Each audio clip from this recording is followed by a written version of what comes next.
hour. The nuclear fuel rods in a reactor like the ones that are in trouble in Japan are about 12 feet long. They are about 12 feet long. This is 12 feet long. And they are skinny.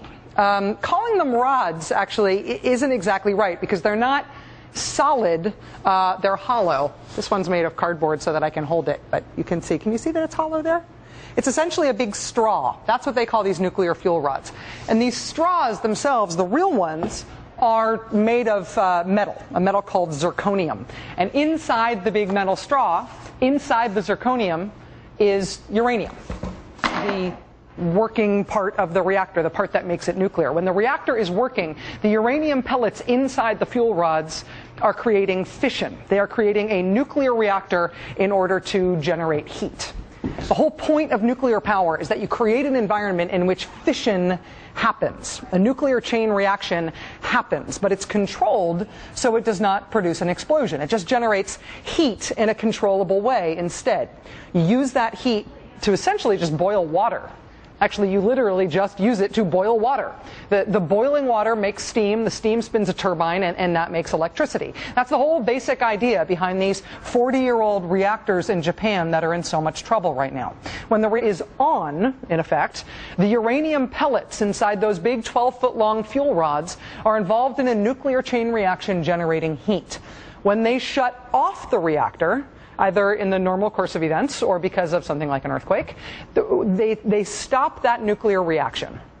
Now, in order to stop the nuclear reaction, to do that, they move a bunch of control rods in among the fuel rods. The control rods stop the nuclear reaction from happening in an orderly way. I don't know if you ever had the chance to develop a photo in a real darkroom before everything went digital. You know how you put the photo, or you might have seen it in a movie, right? Somebody working with an actual, with actual film and actual developing chemicals in an actual darkroom. You put the photo in the developer until the image comes in the way you want it, and then once it's the way you want it, you put it in a different chemical bath to stop the developing. That's sort of like the control rods. They stop the nuclear chain reaction. But the fuel rods, those pellets of uranium inside those big metal straws, even when the reactor is turned off, they are still wicked hot. And so even though the reactor is off and it is not being used to boil water, to make steam, to spin turbines, to make electricity anymore, the fuel rods still have to stay underwater. Because if they are not underwater, they just get too hot to keep it together, to maintain their integrity. They start to melt. The first thing that happens is that the metal on those long metal tubes oxidizes. It essentially just rusts really, really fast. And as you know from what happens in normal life, when something rusts, it breaks down, right? It bubbles, it cracks, it splits. Damage to those fuel rods is a partial nuclear meltdown. One of the things that is released into the air as the water level drops and the fuel rods get exposed to the air and those big metal straws of the fuel rods start to oxidize, one of the gases produced is hydrogen, and hydrogen can be explosive. Authorities believe that hydrogen explosion is what caused this to happen at one of the Fukushima reactors on Friday night, East Coast time. It was daytime Saturday, Japan time. Then on Monday morning, Japan time, a second reactor at the same facility suffered what they say was the same type of hydrogen explosion. When we were told this weekend, after the first explosion at the Daiichi nuclear plant, that authorities had detected radioactive iodine and cesium in the atmosphere, now what did that mean? Why were they detecting radioactive elements in the atmosphere after that explosion?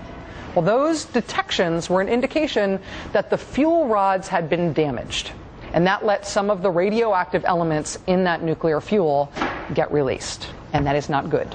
As I say, a partial nuclear meltdown. It doesn't sound good, it is not good. But it is also not the same as a total nuclear meltdown, which they are still working to stave off. The explosions that happened at two reactors at the Daiichi nuclear plant in Fukushima on Saturday and on Monday, Japan time, these are explosions, and they happened at nuclear power plants, but these were not nuclear explosions. They were explosions that were caused by the inability to keep those fuel rods underwater and cool.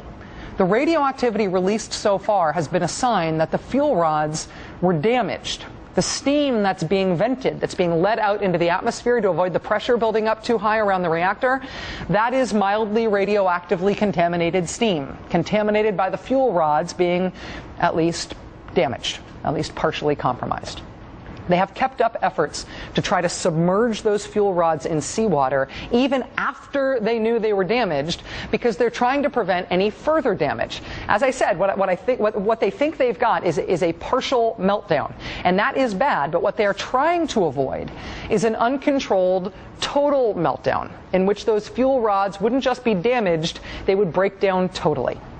If that happens, the uranium inside those fuel rods slow down into the bottom of the reactor, into what is essentially a big blob of radioactive lava, burning, I think, at several thousand degrees Fahrenheit.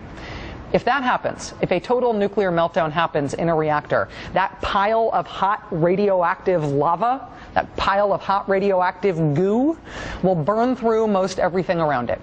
And we will be hoping that these last line of defense containment structures are actually capable of containing that melted fuel, keeping it from the outside world and from the Earth. Because if they are not, that would entail a much larger release of radioactivity. And that is not helpful for children or other living things. Tonight, just a couple of hours ago, we got word that a third explosion had been heard on site at the Fukushima plant. They have 3 reactors there that they have been worried about at Daiichi. 2 of them had hydrogen explosions on Saturday and early today, Japan time. Now it appears that the 3rd reactor they were worried about has suffered an explosion as well. The first 2 reactor explosions, authorities say, did not result in an unconstrained large radioactive release. Containment vessels had survived the blast. The main containment vessel around the reactor itself had survived the blast, even as other walls had been blown down. Well, tonight, reports from Japan indicate that the 3rd blast may be more serious than the first 2. It may have resulted in a breach of the internal containment vessel for the first time. May have. We do not have confirmation on that. It may have. Again, an explosion is not the same as a meltdown. An explosion at a nuclear reactor is not the same as a nuclear explosion. What's happened is that the inability to keep enough water circulating over these giant fuel rods, enough water to keep them cool, that has resulted in damaged nuclear fuel rods. And that has caused 3 explosions so far. And that has provided us with the only conceivable thing that could make the whole world look at devastation this terrible and think, we're as yet worried about something else. We're as yet worried about what might happen next, after this. Joining us now is David Lochbaum. He is a nuclear engineer, and he's the director of the Nuclear Safety Project of the Union of Concerned Scientists. Mr. Lochbaum, thanks very much for being here. I really appreciate your time. Good afternoon. Good evening, Rachel. Let me know first, I guess, if I got anything wrong there. If I got anything important wrong there, if I left anything important out. I am obviously a layman trying to understand this for myself as well as make it understandable for our viewers. It was a very solid and accurate description of where we are today. Okay. Within the last couple of hours, as I mentioned, a 3rd explosion was reported at Fukushima's number 2 reactor.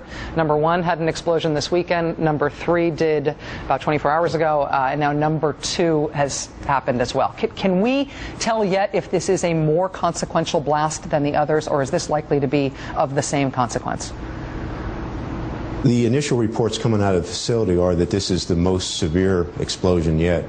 The clearest sign of that seems to be that the pressure inside the containment structure on Unit 2 is decaying off, which suggests that some of the airspace or some of the volume inside containment is leaking out someplace, perhaps through a breach, perhaps through a crack, perhaps through a valve that's been left open. But if the containment were intact, the pressure inside would be maintained constant and not decaying as it is, or reports show that the pressure is dropping. In terms of that word containment, it's a word that we use commonly, not as jargon. It's meant in this case to mean a couple different types of structure, right? I mean, containment can be the outside building that surrounds the reactor as a whole. That was what we saw the explosions do so much damage to in the first 2 explosions. But containment also refers to the smaller containment around the core itself, around the reactor itself? That's correct. These type of plants use defense in depth. There's actually 2 containment structures. There's the outer containment structure that was damaged by the explosions, that structure had completely surrounded the other containment structure, kind of like Russian dolls, containment within containment. The inner containment is called primary containment. It's 4 to 5 feet thick of concrete, reinforced concrete, with an inner steel liner of about 2 inches thick of steel to provide integrity against the release of radioactivity. And it's that primary containment vessel that you're worried may have been compromised by this most recent blast. The initial reports hopefully turned out not to be true, but the initial reports are that a part of the containment called the pressure suppression pool, or the torus, which is a big round metal donut-looking thing, has been compromised. We don't know yet whether it was by the third blast that the facility experienced or some other mechanism. Pressure is reported to be dropping from inside containment. That would suggest that gas is leaking out somewhere.